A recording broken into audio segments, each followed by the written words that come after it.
Hey guys, if your Rockstar Games Launcher just won't open or it keeps freezing on startup, here's a fast way to get it working again. So first, simply try running it as an administrator. So to do this, simply right-click the launcher and hit Run as Administrator. If it still doesn't launch, try opening the Task Manager and close anything related to Rockstar or Social Club. Then try opening it once again.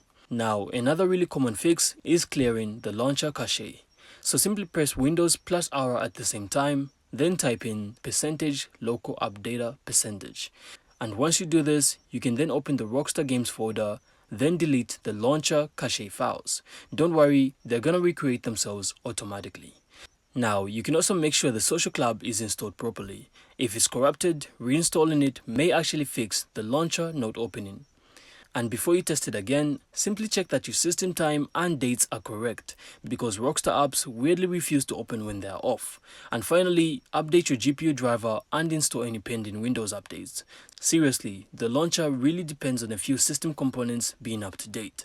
And after doing these steps, the Rockstar Games Launcher should open normally without getting stuck. So I really hope these tips worked for you, and if they do, don't forget to leave a like and of course subscribe. Then we'll see you on the next one.